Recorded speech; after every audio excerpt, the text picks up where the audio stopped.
quisiera compartir unas diapositivas, así que agradecería a alguien del equipo que me confirme si se logra ver lo que voy a compartir ahora.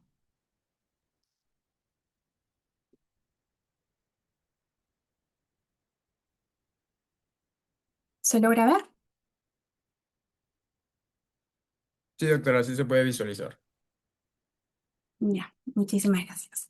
Bien, el tema asignado para esta noche es el de control de la valoración de la prueba. Pero para efectos de ser un poco más precisos y abarcar esto en los términos que correspondería, vamos a hablar esta noche de el control del razonamiento probatorio.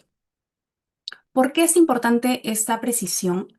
Porque lo que es objeto de control es el razonamiento expuesto sobre la valoración probatoria, pero no es objeto de control en sí la valoración misma.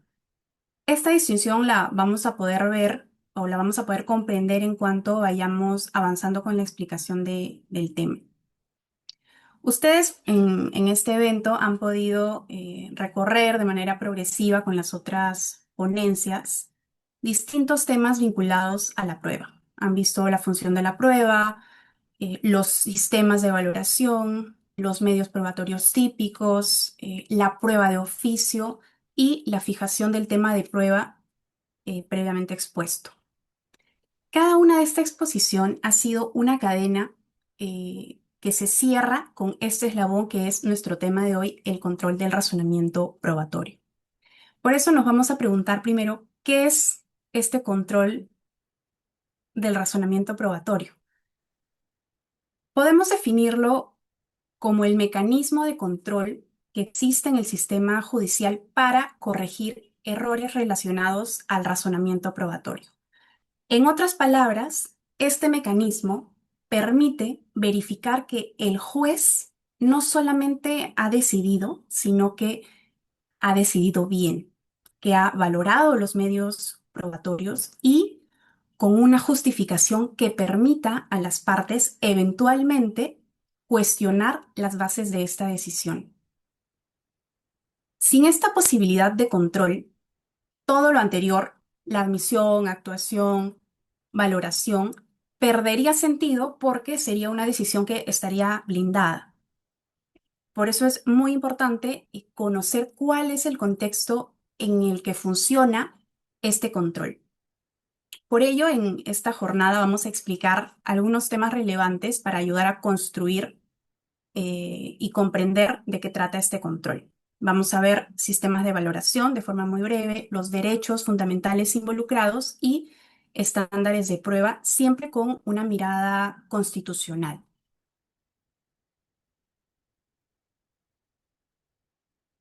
Ayer ha habido una ponencia específica sobre los sistemas de valoración. Se ha hablado a detalle sobre los sistemas de valoración, pero es importante retomarlo brevemente porque significa un punto de partida. Solamente si entendemos el sistema de valoración en el cual nos encontramos, podremos entender qué es lo que se controla y por qué este control es posible. En términos generales, la doctrina distingue tres grandes sistemas de valoración: la tarifa legal, la íntima convicción y la sana crítica racional.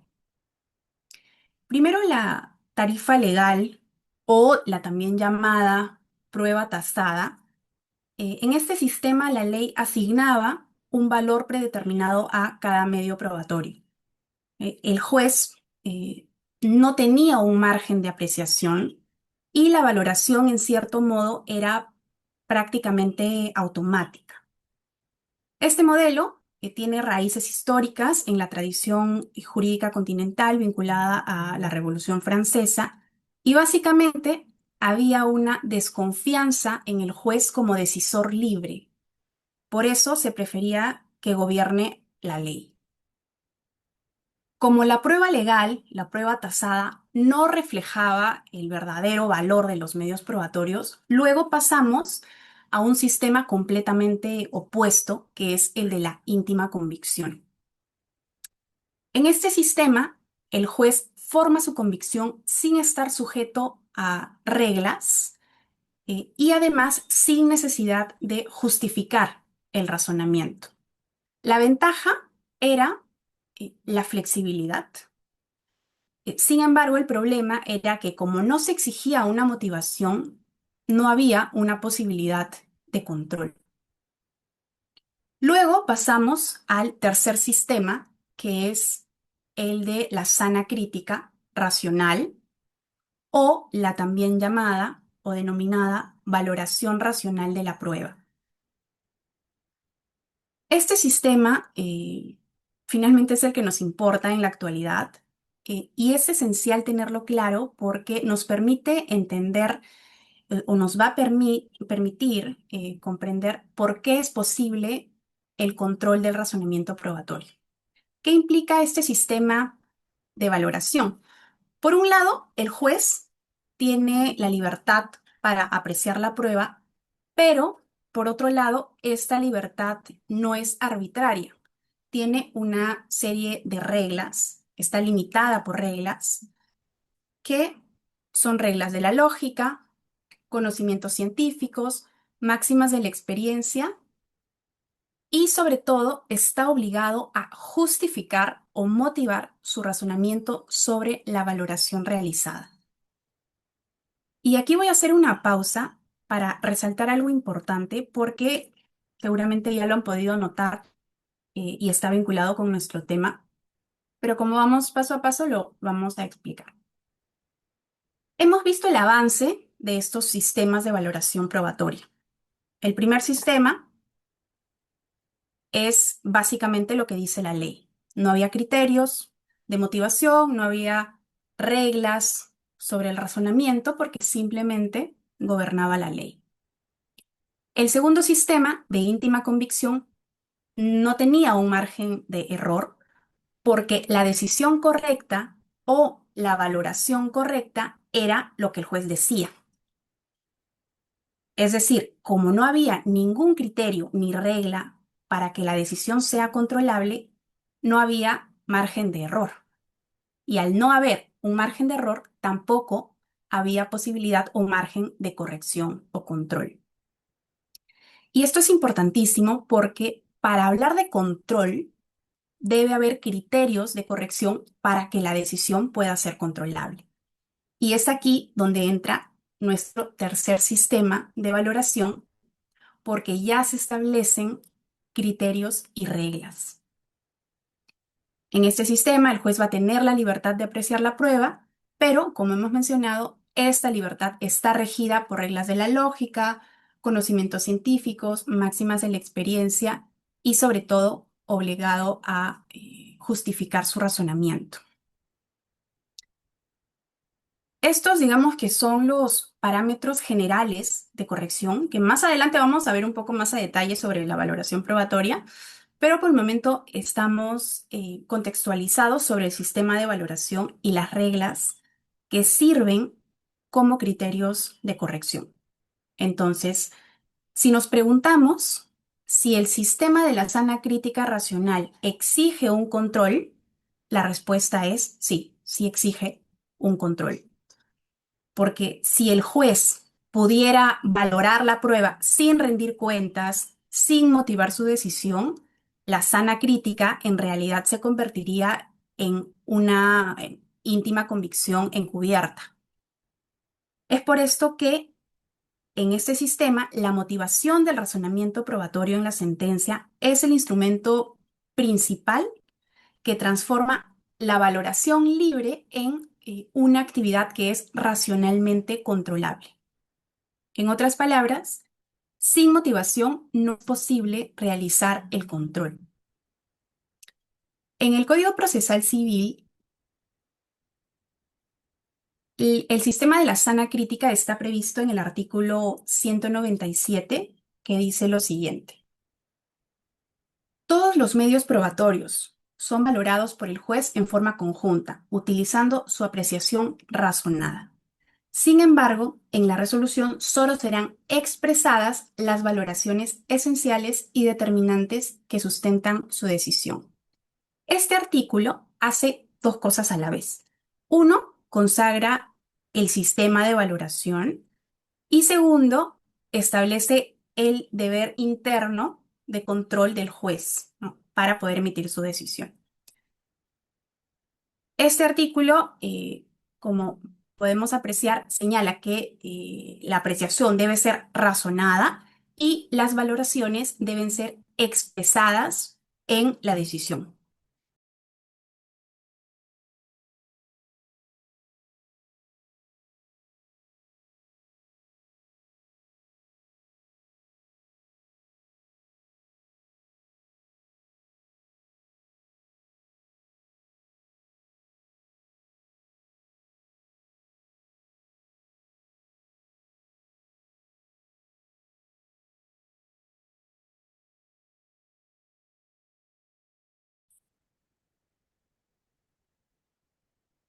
Listo.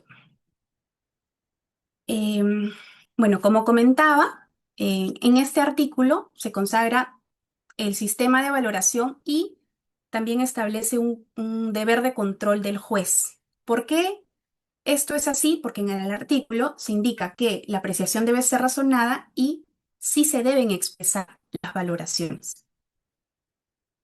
Y este es un punto o un puente entre la valoración y el control probatorio.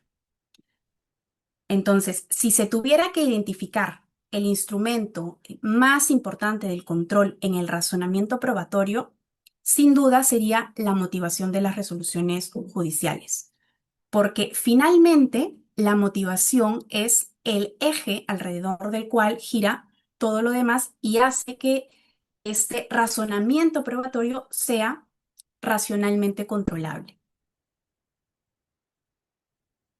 Habiendo llegado a este punto, para entender el control del razonamiento probatorio, no basta con mirar el Código Procesal Civil, sino que hay que partir de la Constitución porque el control tiene raíces constitucionales.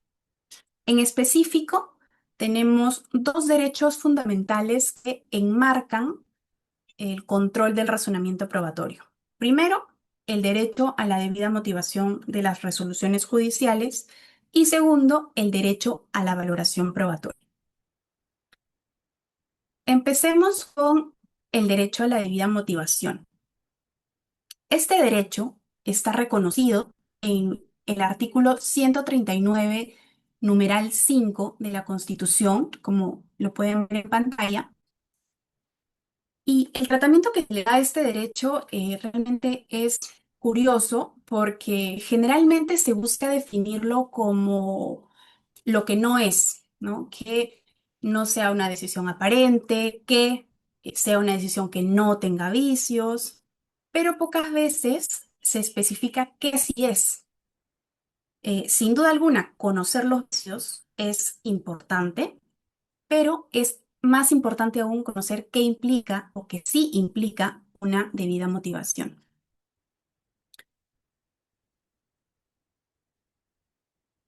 Entonces, veamos que en la teoría de la argumentación se establece que una decisión es motivada si cumple con dos niveles de justificación, una justificación interna y una justificación externa. En cuanto a la justificación interna, se refiere a una coherencia lógica en el razonamiento. Básicamente, en este nivel, lo relevante es que la decisión esté correctamente estructurada desde el punto de vista formal, desde el punto de vista lógico. ¿Por qué? Porque se utiliza el enfoque deductivo, que es el clásico silogismo jurídico que ustedes conocerán. Es decir, que hay una premisa mayor, que es la norma o ley aplicable, una premisa menor, que son los hechos que se consideran probados en el caso, y por último está la decisión o conclusión que adopta el juez finalmente. Entonces, en este plano de la justificación interna, importa únicamente que el razonamiento sea lógico, es decir, que las premisas utilizadas nos lleven lógicamente a una conclusión. El segundo nivel de justificación es la justificación externa. Este nivel no solamente implica que las premisas estén bien estructuradas, sino que además estas premisas estén respaldadas o estén verificadas. Por ejemplo, eh, en cuanto a la premisa mayor, la premisa normativa, se deberá verificar que sea esa la norma aplicable.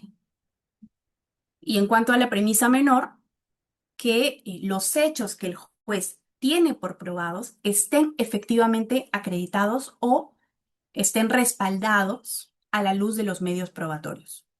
Entonces, en este tipo de justificación externa, se enfoca en la corrección material de las premisas, sea a nivel jurídico o sea a nivel probatorio. Y considerando estos dos niveles de justificación, podríamos decir que para que una decisión en conjunto sea considerada debidamente motivada, el juez debe cumplir con algunas exigencias, como por ejemplo, indicar que qué hechos están probados, qué hechos no están probados, justificar el valor que otorga a cada medio probatorio relevante, tanto de manera individual o en conjunto. Esto también lo vamos a ver más adelante. También deberá vincular esta valoración realizada con el estándar de prueba aplicable al proceso. Y por último, deberá realizar una subsunción normativa, es decir, aplicar la consecuencia jurídica a los hechos que se han dado por probados.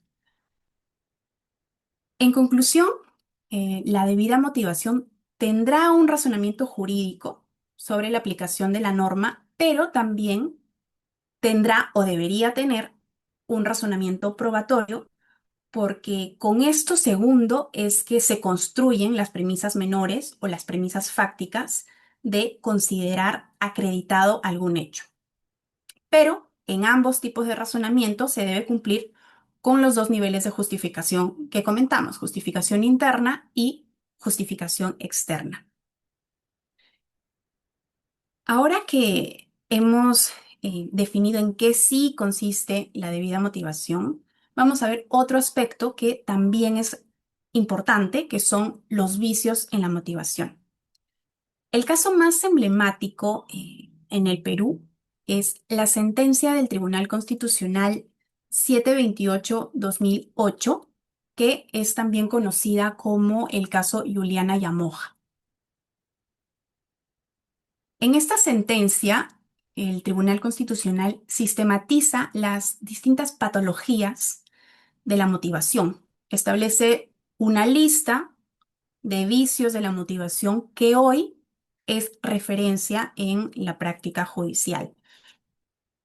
Primero tenemos la motivación aparente, es decir, cuando no hay una motivación real o la motivación es solo formal.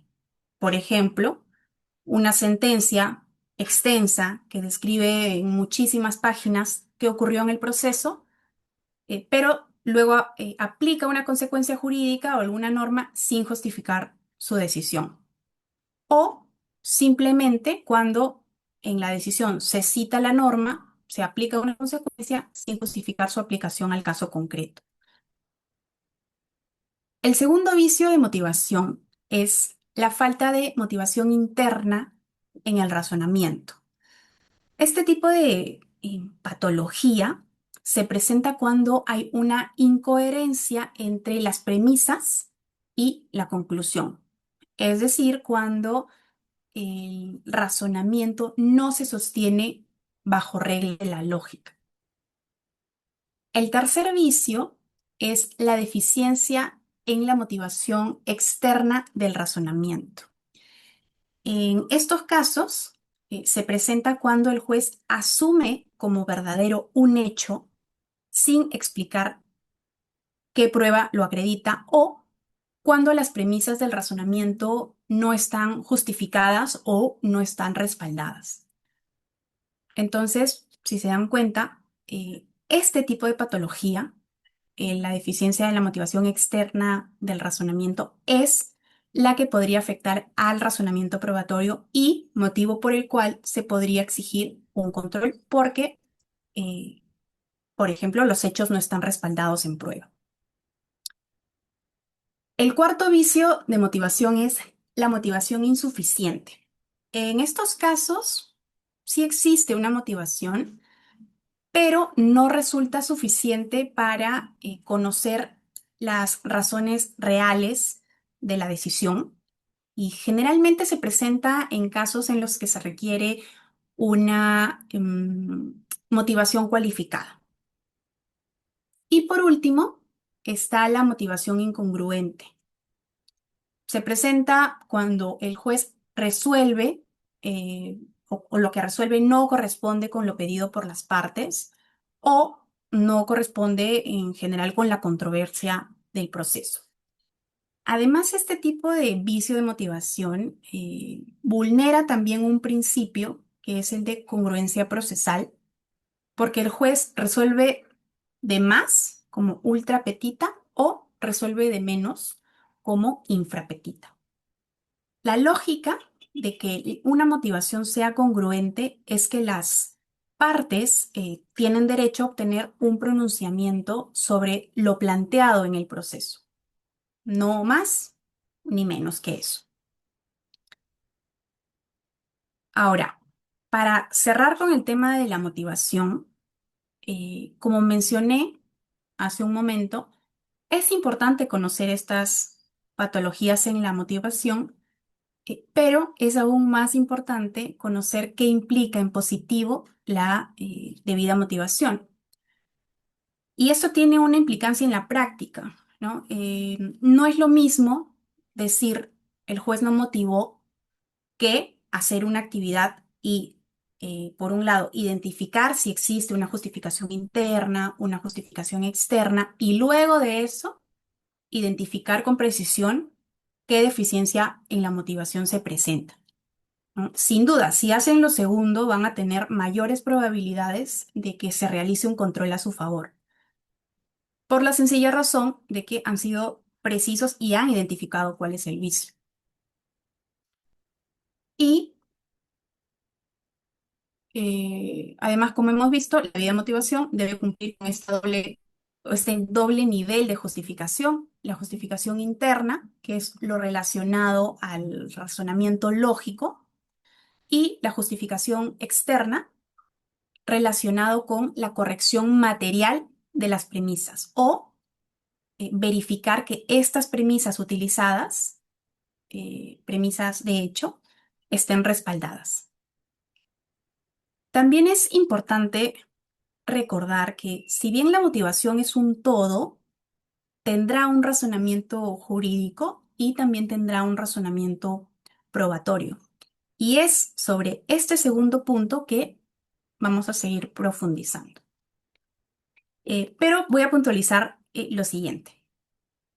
Estamos en el marco del sistema probatorio de la sana crítica racional, con lo cual, construyendo ya con esta información que tenemos hasta el momento, en aras a la debida motivación que acabamos de ver, el juez deberá justificar las razones por las cuales considera probada una teoría del caso. Es por eso que los derechos a la debida motivación y a la valoración probatoria están estrechamente vinculados. Ahora pasamos al segundo derecho fundamental que nos interesa para efectos de esta noche, que es el derecho a la valoración probatoria. Eh, este derecho es una manifestación del derecho a la prueba, por eso vamos a contextualizar este derecho a la prueba en primer lugar. Como podemos ver en pantalla, está reconocido en el artículo 139, numeral 13, pero está reconocido de forma implícita. Y sobre esto voy a hacer un apunte. El hecho de que esté reconocido de forma implícita y no expresa, como sí ocurre con la debida motivación, no implica que tenga un menor valor, ¿no? Como sabemos, los derechos fundamentales tienen una doble dimensión, son derechos subjetivos y a la vez son principios objetivos que irradian sobre todo el ordenamiento jurídico. Y todos los medios probatorios tienen el mismo valor sin importar si el reconocimiento es expreso o es implícito. En este caso, el derecho a la prueba es un derecho reconocido de forma implícita dentro del derecho al debido proceso y su contenido ha sido delimitado por el Tribunal Constitucional. Bajo este contexto, el derecho a la prueba es un derecho complejo que tiene a su vez otros 5 derechos, derechos fundamentales vinculados. El primero es el derecho a ofrecer los medios probatorios. Este derecho se caracteriza por la libertad.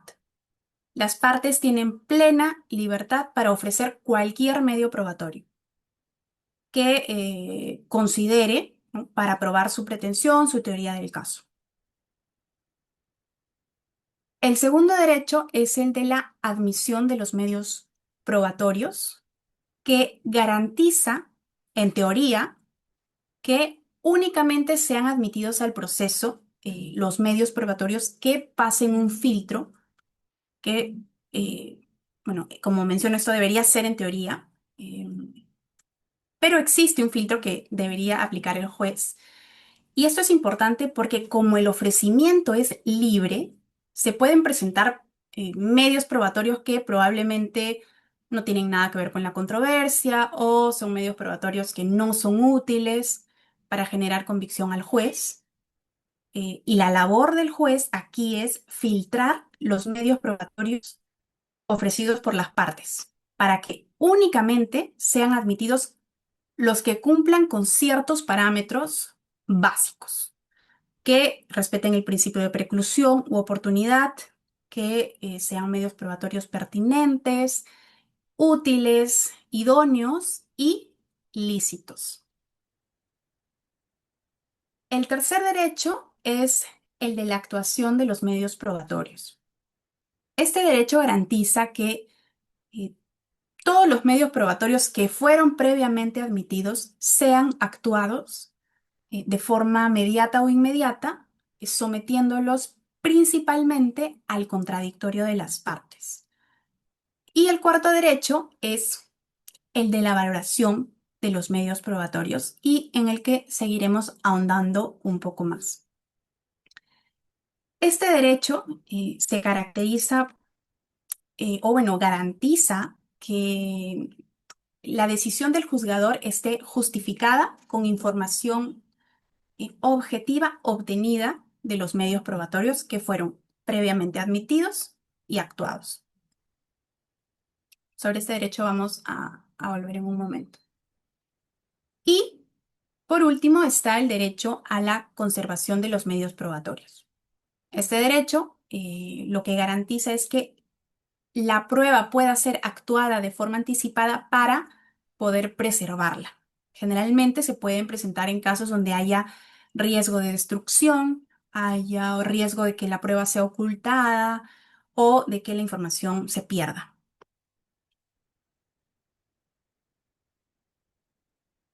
Ahora, volvamos al derecho a la valoración probatoria. Este derecho se rige por 3 principios. El primero es el principio de inmediación, que implica que el juez que valora la prueba debe ser idealmente el mismo que tuvo contacto con la prueba durante la actuación. El segundo principio es el de la comunidad de la prueba. Esto implica que una prueba que es incorporada al proceso deja de pertenecer a la parte que la ofreció y pasa a pertenecer al proceso en sí. Por eso, cuando el juez valora la prueba, lo hace de forma independiente y sin importar qué parte lo ofreció o incluso si se trata de una prueba de oficio, porque con la valoración probatoria se va a corroborar las hipótesis que se han presentado al proceso o las teorías del caso que se han presentado al proceso. Y repito, sin importar quién presente o a quién beneficia estos medios probatorios, porque ya serían medios probatorios que forman parte del proceso. Y el tercer principio es el de la unidad de la prueba, que quiere decir que los medios probatorios no se analizan de forma aislada, sino que se analizan en conjunto. Estos son los principios que rigen al derecho a la valoración probatoria, y esta valoración debe ir de la mano con la motivación. Eh, pero además, esta motivación, o digamos, no toda motivación va a ser suficiente para satisfacer el derecho a la valoración probatoria. Y aquí entramos un poco más a detalle. En específico, en cuanto al razonamiento probatorio, el juez debe justificar cuatro aspectos. En primer lugar, la individualización de la prueba. Es decir, que el juez debe pronunciarse sobre cada medio probatorio relevante. En esta actividad de individualización, el juez deberá atribuir un grado de fiabilidad a cada uno de estos medios probatorios. Por ejemplo, el juez podrá justificar por qué una declaración de testigo es fiable o por qué el documento que se está considerando es fiable, o sobre la calidad técnica de una pericia, por ejemplo, ¿no? Y esto es muy importante porque no basta con decir en la sentencia las pruebas que obran en autos. Sí es necesario que el juez se pronuncie sobre la fiabilidad individual de cada una de las pruebas que son relevantes. Relevantes ya sea porque son el sustento de la hipótesis que utiliza el juzgado para basar su decisión, o incluso si son pruebas que sirven para descartar otras hipótesis alternativas. No simplemente puede omitir de este análisis, o no solamente puede tomar un grupo de medios probatorios y esos analizarlos. Luego de que se atribuya un grado de fiabilidad a los medios probatorios, se deberá realizar una valoración conjunta de la prueba, que implica que toda la prueba o que la valoración de esta debe ser integral. Es decir, que los medios probatorios no se analizan de forma fragmentada o de forma aislada, sino que se analizan en relación con todas las demás pruebas. En esta medida, lo que se debe hacer es contrastar las pruebas en conjunto y verificar, con las pruebas en conjunto, verificar si corroboran o no las hipótesis o teorías del caso que están en conflicto, ¿no? Pero ya tomando la prueba a nivel conjunto. Otro punto importante a considerar es que em, en la actividad de la valoración probatoria en sí, es decir, cuando el juez valora individualmente una prueba y luego valora en conjunto la prueba, esta actividad del juez, no podemos decir que la prueba habla por sí sola, ¿no? El juez debe seguir un razonamiento y por lo tanto debe realizar inferencias racionales que lo conllevan de esta valoración. ¿Basadas en qué?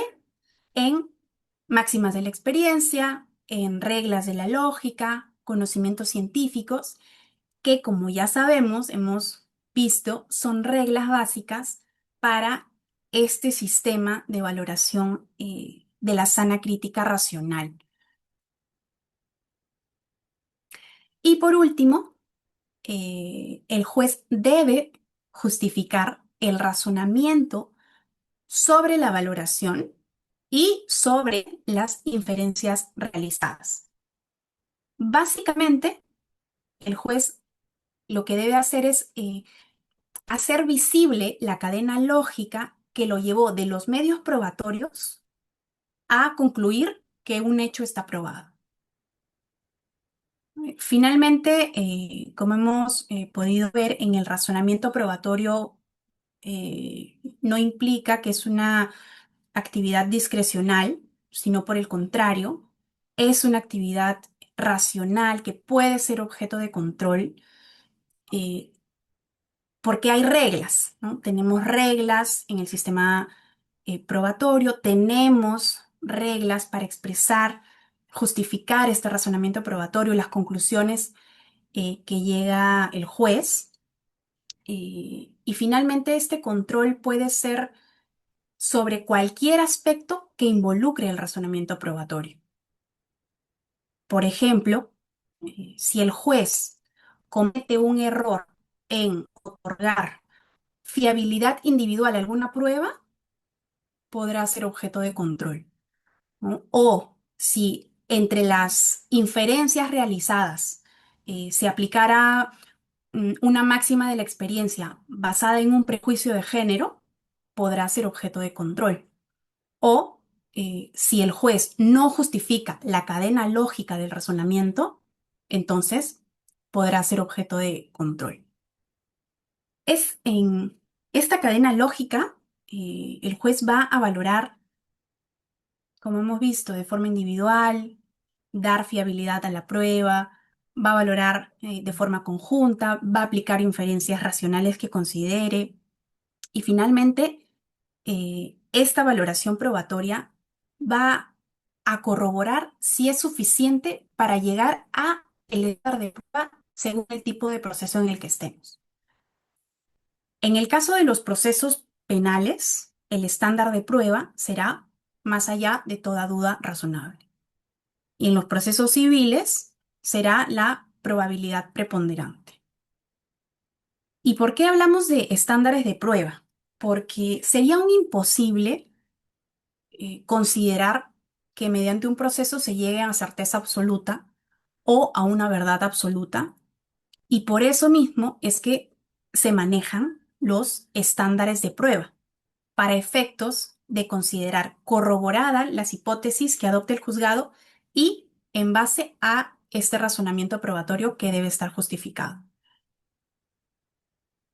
Como hemos podido ver, el, el derecho a la debida motivación y el derecho a la valoración probatoria están conectados, porque la debida motivación exige que el juez justifique el razonamiento probatorio y además se sigan una serie de criterios o se sigan una serie de reglas para que este razonamiento se considere válido.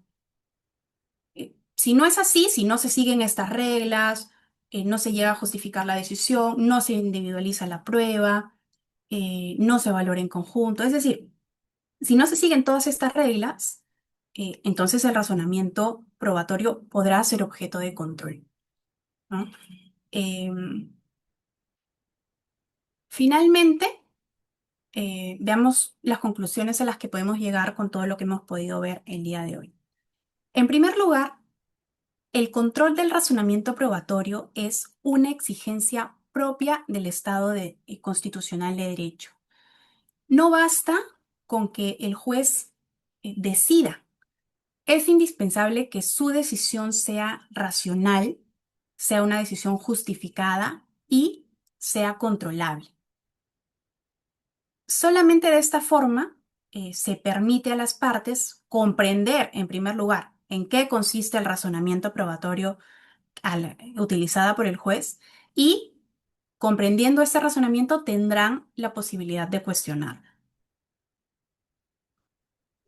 La segunda conclusión es que la motivación es el eje de control.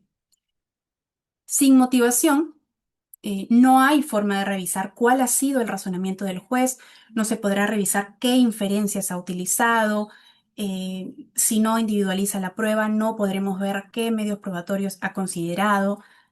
Y es por esto que la motivación es el puente que conecta la valoración con su control.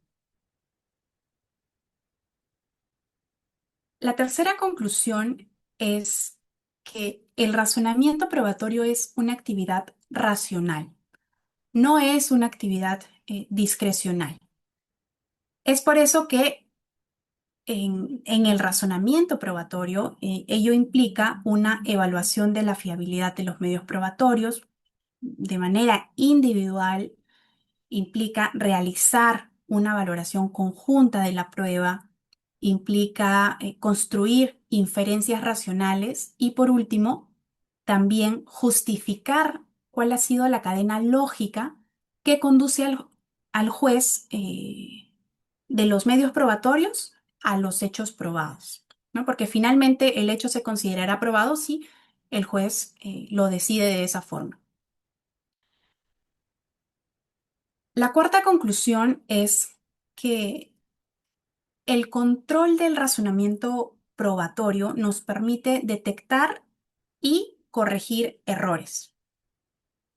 Por ejemplo, si son errores relacionados a la omisión en la valoración probatoria, podrá ser objeto de control, o si hay inferencias no justificadas, o, como mencioné, máximas de la experiencia basadas en prejuicios o saltos lógicos en la cadena argumentativa, incluso si se aplica un estándar de prueba que no corresponde al tipo de proceso, ¿no? Por ejemplo, si se pretende aplicar más allá de toda duda razonable a un proceso civil de responsabilidad, ¿no? Entonces, en esos casos también hay posibilidad de control porque son errores en el razonamiento.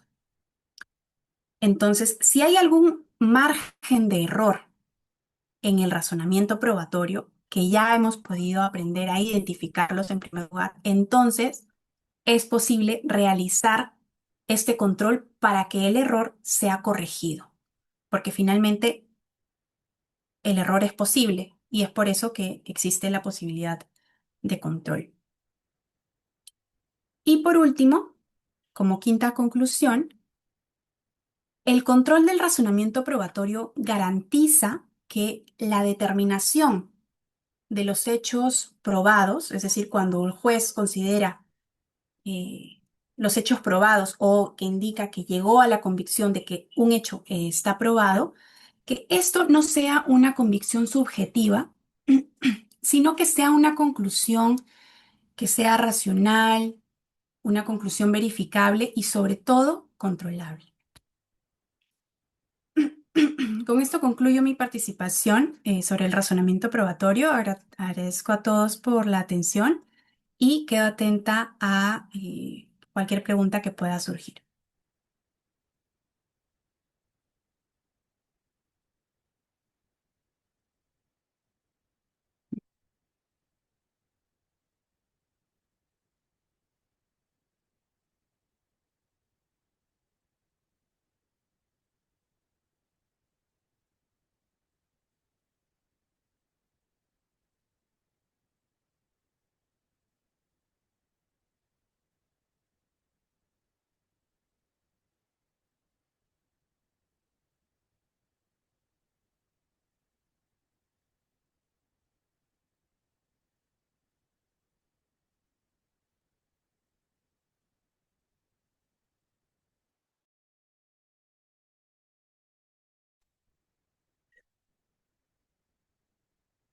Doctora, buenas noches.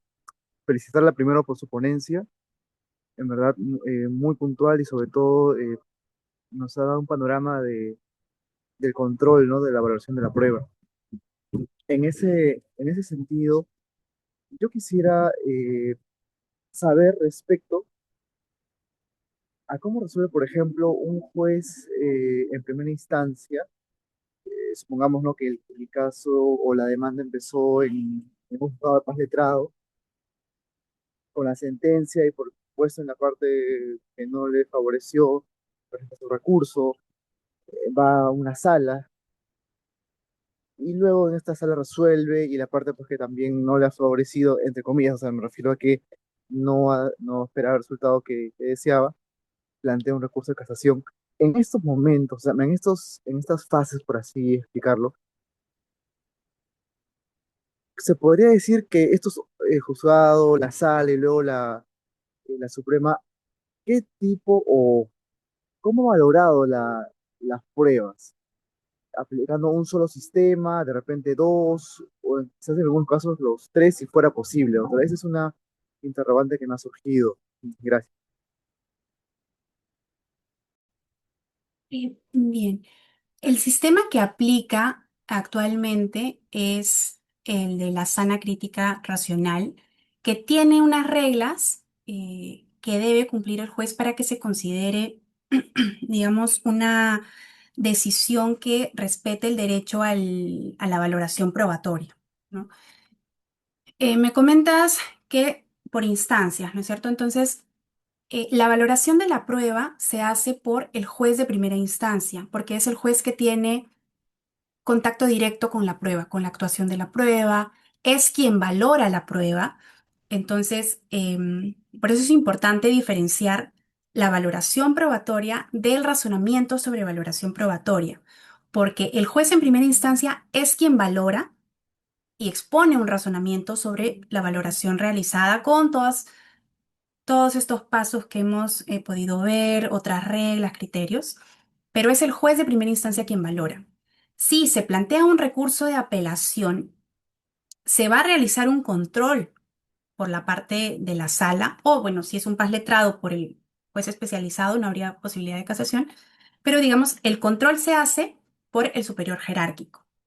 Evidentemente, este control se realiza únicamente si la parte lo pide. Si la parte plantea la acción, el recurso impugnatorio, eh, básicamente por el principio dispositivo que rige nuestro proceso. Solamente si la parte lo pide, será objeto de control por el superior jerárquico. El superior jerárquico, en este caso, como instancia, estoy hablando de un juez especializado, si empieza en paz letrado, o una sala civil, si empieza con juzgado civil, realizará no un control sobre la valoración, porque la valoración lo ha hecho nada más el, el juzgado de primera instancia. Lo que va a realizar la sala o el superior jerárquico de segunda instancia es el control sobre el razonamiento probatorio, ¿no? Por eso es importante hacer esta distinción. ¿Por qué? Porque la segunda instancia no valora la prueba directamente como regla general, ¿no? Hay casos en los que como medio probatorio extemporáneo, en la apelación se puede ofrecer un medio probatorio extemporáneo y podría ser actuado en sala, y en esos casos sí valora directamente la sala y a su vez expondrá un razonamiento probatorio sobre esa prueba. Pero si es una decisión que sube, digamos, por control, por el recurso de impugnación en este caso, el control será sobre el razonamiento probatorio, ¿no? Sobre ese razonamiento se puede hacer el control. La sala podría eh, justificar, ¿no? Sobre todo ese razonamiento que se llega, por ejemplo, a una decisión distinta. Eh, y aquí hablamos que en segunda instancia se podría realizar, digamos, este nivel de análisis.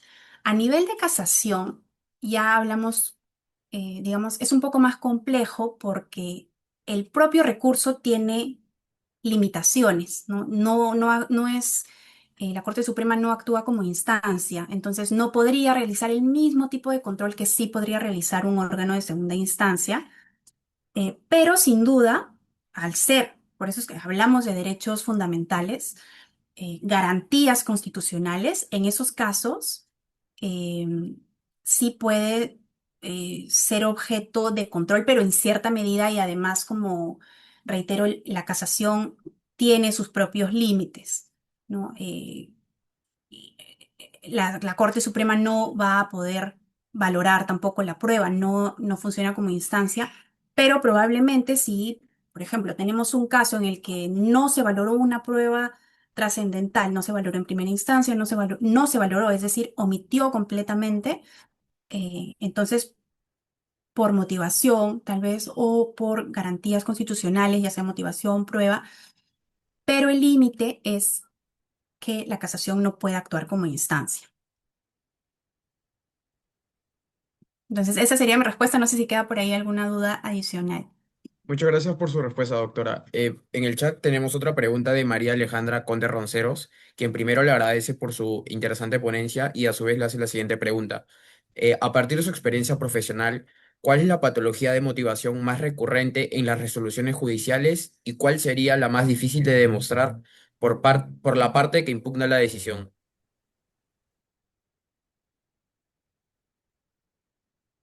Bien,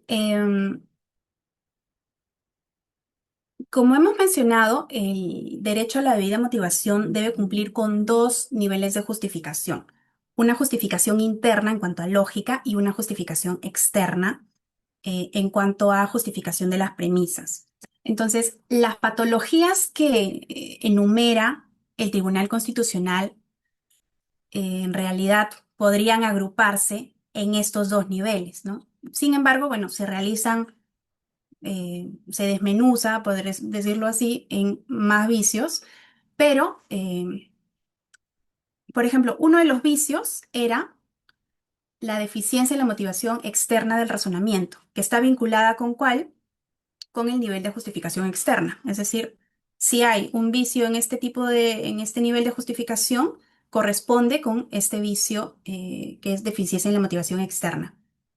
Em, el vicio más recurrente en la práctica judicial es el vicio de motivación aparente, eh, porque, bueno, eh, seguramente algunos también tendrán en su práctica a veces unas sentencias extensas, ¿no? ¿Qué dijo una parte? ¿Qué dijo la otra parte? ¿Qué se actuó? Y digamos, van avanzando las páginas y hay poco de razonamiento, ¿no? Y como he mencionado, en realidad el razonamiento es lo principal en una decisión, porque no solamente debes motivar sobre lo jurídico, bueno, depende del caso, pero tienes una parte jurídica y una parte probatoria, y esta parte probatoria es complejísima, ¿no? Debes analizar cada prueba, debes analizar el nivel conjunto, eh, tienes los criterios, tienes que justificar, no se hace generalmente. Eh, eh, pero si me preguntan, el vicio más recurrente sería el vicio de motivación aparente porque no explican cómo se llega a la decisión, simplemente citan la norma y dicen, bueno, tal prueba se acredita tal hecho, por lo tanto se aplica la consecuencia jurídica, ¿no? Pero poco te explican en qué consiste, por qué sería aplicable, por ejemplo, si es que hubiera una discrepancia en la norma aplicable. Y en realidad es complejo porque como la motivación es, o sea, la decisión en realidad es una sola, pero a su vez tiene diversos matices, ¿no? Debería estar bien diferenciado, bien explicado, tanto a nivel jurídico como a nivel probatorio, a nivel de premisas fácticas, el juez cómo debe llegar hasta esa conclusión que generalmente no se hace.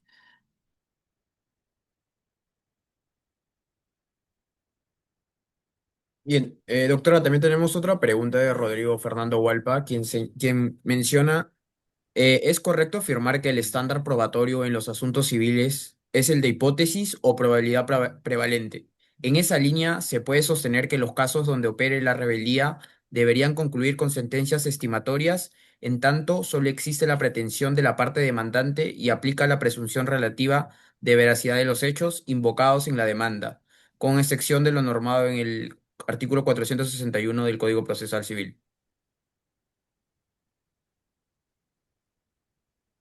¿Podrías repetir la pregunta? Es si en caso de rebeldía simplemente debe declararse fundada la Claro, le sentencia. pregunto, sí, claro que sí. Dice, en casos de rebeldía deberían concluir con sentencias estimatorias en tanto solo existe la pretensión de la parte demandante y aplica la presunción relativa de veracidad de los hechos invocados en la demanda, con excepción de lo normado en el artículo 461 del Código Procesal Civil. Bueno, creo que debería depender del caso en realidad, ¿no? Si bien hay una presunción relativa en caso sea una parte rebelde, también dependerá de qué trata la controversia y el estándar de prueba que se necesita, ¿no? En los casos de procesos civiles, eh, el estándar de prueba es la probabilidad prevalente, eh, y si se cumple, o sea, por más si está o no la otra parte, si se cumple con este estándar, entonces la sentencia debería ser estimatoria. Pero no creo que sea una consecuencia automática, ¿no? Debería analizarse caso por caso porque por algo está el juez para decidir, ¿no? No es un trámite automático en el que alguien pide y simplemente se le concede cuando tal vez no corresponde. Entonces sí debería evaluarse según el caso.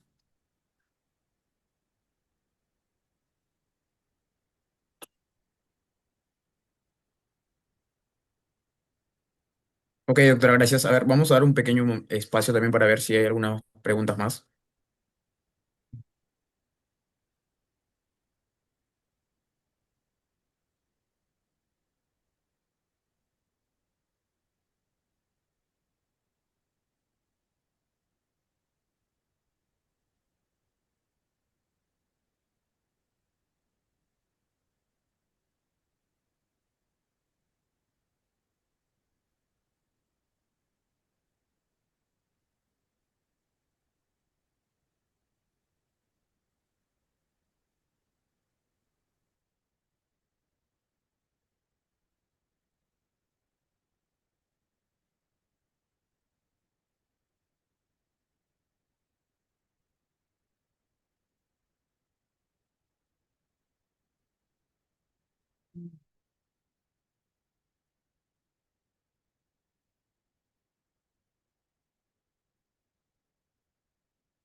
Al parecer, bueno, no hay más preguntas, por tanto, damos ya por finalizada esta ponencia, no sin antes agradecerle, doctora, nuevamente por haber aceptado nuestra invitación. Buenas, que tenga buenas noches. Muchas gracias a ustedes. Buenas noches.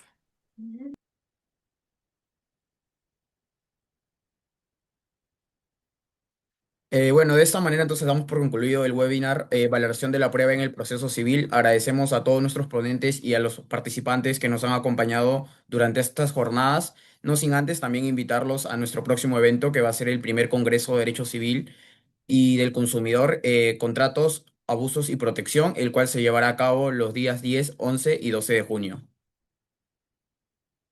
Buenas noches a todos.